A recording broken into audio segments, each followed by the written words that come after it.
Bismillahirrahmanirrahim. Assalamualaikum warahmatullahi wabarakatuh. Apa khabar semua anak-anak murid Lima Baiduri yang Ustaz kasih sekalian? Alhamdulillah wassalatu wassalamu ala Rasulillah wa ala alihi wa sahbihi wa man wala. Baik, insya-Allah pada pagi ini kita akan teruskan pembelajaran kita dalam subjek pendidikan Islam tahun 5. Sebelum tu Ustaz nak minta anak-anak lihat gambar yang Ustaz paparkan di skrin ini. Baik, perkataan yang pertama iaitu Bismillahirrahmanirrahim. Baik, seterusnya gambar yang kedua juga Bismillahirrahmanirrahim. Tengok bagaimana bentuk tulisannya cantik. Yang ketiga, gambar yang ketiga, gambar Bismillahirrahmanirrahim. Baik, daripada ketiga-tiga gambar tersebut ataupun gambar ini, apakah yang anak dapat faham? Tengok jenis tulisannya berbeza-beza. Ini tulisan apa? Tulisan khat, betul. Jadi insya-Allah pada pagi ini kita akan sambung pembelajaran kita dalam pendidikan Islam tahun 5, seni khat warisan bangsa. Pada pelajaran lepas kita telah pun belajar bagaimana kita nak membentuk pensel khat. Kita telah mengenali sedikit sebanyak asas-asas teknik penulisan khat yang betul. Dan kita dah belajarlah tentang pengenalan khat itu. InsyaAllah minggu ni kita nak belajar bagaimana kita nak menulis khat nasah. Dan juga kita akan mengulang kaji sikit pelajaran lepas bagaimana kita nak mengaplikasikan cara penulisan khat yang betul. Baik. Jadi seni khat warisan bangsa. Teknik asas penulisan khat nasah. Jadi nak menulis khat perlulah kepada teknik yang betul. Bukan boleh suka-suka saja menulis. Ambil kertas, ambil mana-mana pen atau pensel tulis. Tak jadi. Dia perlu kepada teknik yang betul lah. Baik. Teknik asas penulisan khat nasah. Yang pertama, mestilah cara duduk dan kedudukan kertas dada menghadap ke meja sebanyak 180 darjah. Cara duduk pun dah kena betul. Tidak boleh duduk sengit sebelah kiri sangat dan ke sebelah kanan sangat. Tak boleh. Mestilah cara duduk kita dengan berhadapan dengan kedudukan kertas dan juga dada kita ini menghadap ke meja. Sebanyak 180 darjah. Maksudnya luruslah. Tidak terlalu ke kanan dan ke kiri. Macam saya sebut tadi. Sengit sana sini. Duduk dalam posisi yang betul lah dan tenang. Baik, yang seterusnya. Bagaimana kita nak memegang pen dengan betul? Baik, anak-anak boleh ambil satu pensel khat ataupun pen khat ke. Tak kisah. Alat-alat penulisan khat lah. Jadi pen mesti dipegang selari dengan kedudukan kertas 90 darjah. Cuba Ustaz, kalau boleh Ustaz angkat kertas ni. Nampak kan? Mestilah sebanyak 90 darjah.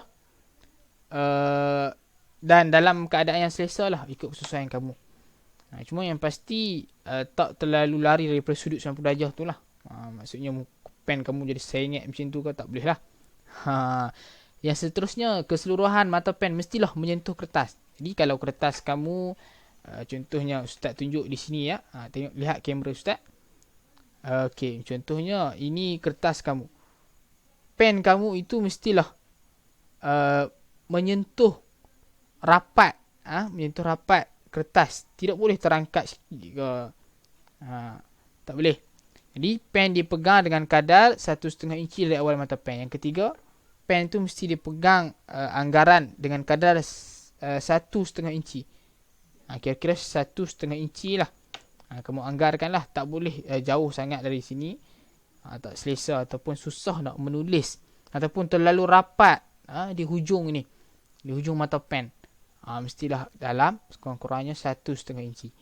Dari awal mata pen tu. Awal mata pen di sini. 1,5 inci. Anggaran lah. Kamu anggarkan sendiri lah. Baik, yang seterusnya. Seterusnya ialah kita lihat sikit ciri-ciri khat nasah. Yang pertama, ciri-ciri khat nasah ialah tulisan khat nasah mudah dibaca. Tulisan khat nasah kebiasaannya memang digunakanlah dalam surat menyurat ataupun dalam penulisan Al-Quran. Dan kita mudah untuk baca. Al-Quran kan digunakan dengan tulisan khat nasah, kita mudah untuk bacanya kan. Jadi itulah ciri-ciri yang pertama. Yang kedua, ciri yang kedua ialah berbaris tanpa hiasan yang rumit. Tidak ada corak yang pelbagai. Mudah saja tulisan khat nasah ni. Simple. Baik, yang terakhir ialah yang ketiga, dicipta dan digunakan bagi menulis Al-Quran. Seperti yang Ustaz sebutkan tadi, kebiasaannya khat nasah ni digunakan untuk menulis Al-Quran. Baik. Marilah kita belajar tentang bagaimana kita nak menulis huruf tunggal dengan menggunakan khat nasah. Hari ini kita akan belajar huruf tunggal alif sampai kha sahaja. Adapun untuk huruf-huruf yang lain kita akan belajar dalam kelas-kelas selepas inilah. Jadi kita akan belajar bagaimana kita nak menulis huruf alif sampailah kha ini. Baik, jadi kamu tonton video ini, Ustaz akan tayangkan satu video. Kamu lihat bagaimana cara menulis huruf tunggal dengan betul. Jadi ambil satu kertas kosong sekarang dan sediakan satu pensel ataupun pen atau mana-mana alat penulisan khat. Okey, baik. Ambil satu kertas kosong, mana dah tak kisah. Dan tonton video ni ikut cara penulisan dalam video inilah. Baik. Bismillahirrahmanirrahim. Okey, jelas Okey. Huruf alif. Huruf alif ialah huruf menegak. Huruf menegak.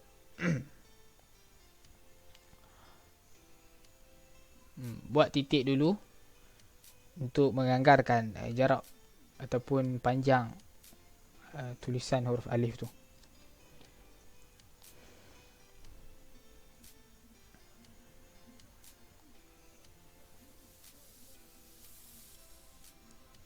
Baik, huruf alif ialah jenis huruf yang menegak lah. Baik, buat sedikit garisan ke kiri dan di sebelah kanan untuk menganggarkan kecendongan huruf alif tu kan. Tak terlalu tegak, dia sengit sikit. Begitu. Maksudnya huruf ba, ta dan sa. Ba, ta dan sa ni ialah huruf mendatar. Kita panggil huruf mendatar. Jenis huruf ialah huruf mendatar. Baik, lihat bagaimana dia menulis huruf ba. Buat sedikit lengkung di sebelah kanan itu. Kemudian tarik perlahan-lahan ekornya di bawah. Buat sedikit lengkungan. Dan kemudian mestilah di hujung itu tajam. Tarik guna bucu mata pensel tu bagi tajam. Tulisan khat nasah yang betul begitulah. Okey, kemudian buat titik untuk menganggar jarak lengkungan huruf ba ni yang dikenali sebagai huruf mendatar. Okey, buat garisan lah untuk supaya tulisan kita tu tidaklah sengit ataupun tak tersusun nanti kan. Okey, seterusnya huruf ba dah selesai, kemudian huruf ta sama sajalah. Ba, ta, ta, sa. Ba, ta, sa. Sama saja, cuma titiklah berbeza. Baik, seterusnya huruf jim, ha, qa adalah huruf separa bulat ataupun separa bulatan. Separa bulat ya, sebab dia separa bulat kan, dia ada ekor dia tu. Itu ekor dia tu adalah separa bulat. Lihat bagaimana dia menulis huruf ha. Tarik atas dulu, buat yang atas dulu, bahagian atas dulu. Kemudian baru tarik ekornya di bawah perlahan-lahan. Buat sedikit garisan untuk menganggar jarak panjang huruf yang kita nak tulis tu. Tarik perlahan-lahan, buat lengkungan. Dia nak menulis khat ni dia kena tenang. Dia kena tenang dalam keadaan lapang, posisi duduk yang betul, cara pegang pen yang betul. Tarik perlahan-lahan dan kemudian buat sedikit lengkungan di hujung tu dan tajamkan dia lah. Tajamkan ekor huruf ha ataupun kha. Selepas ni letak titik saja jadi huruf kha lah. Ha, letak titik di atas kha. Kemudian huruf jim. Jim titik di tengah. Sama sajalah, bentuknya sama. Cuma titik lah berbeza-beza kan. Tengok, lihat macam mana dia menulis huruf yang seterusnya, iaitu huruf kha. Perlahan-lahan tarik. Ini sebagai apa, dikenali sebagai jenis huruf separa bulat. Jadi huruf ba, ta, tha, huruf mendatar, huruf alif ialah huruf menegak. Itu jenis-jenis huruf lah. Lihat macam mana dia buat lengkungan di hujung huruf ha tu. Jadi anak-anak boleh lah cuba ikut bagaimana dia cara penulisan yang betul ni. Ni huruf jim. Kha titik di atas. Baik. Itu saja. Mudah kan? Mudah saja menulis kha. Cuma dia perlu kepada latihan yang rapi dan sentiasa berterusan. Dia kena buat latihan yang berterusan lah. Tak boleh hari ni tulis kha, kemudian esok tinggalkan. Susah lah nanti kita nak mahir. Boleh, cuma lambat. Ni kalau anak-anak berterusan menulis kha, insya-Allah anak-anak akan dapat menulis kha dengan baik dalam masa yang singkat. Baik, latih to be. Jadi akhir sekali Ustaz tinggalkan kamu dengan latihan. Latihan dalam modul yang kamu gunakan tu, modul yang biasa kita gunakan. Jadi ini muka surat 37 dan muka surat 38. Buka modul Jawi, muka surat 37 dan 38. Dan kamu jawab soalan-soalan tu. Tulis balik saja huruf alif. Bagaimana menulis huruf alif? Tulis 3 kali. Sehinggalah sampai huruf ca ni. Muka surat 37 dan 38. Modul Jawi. Modul Jawi. Baik, jadi saya kira jelaslah. Nanti tugasan ni Ustaz ada berikan di Google Classroom. Macam biasa, jawab, snap dan hantar di Google Classroom. Dan jangan lupa turn in. Begitu juga yang menyalin semula dalam buku tulis pun.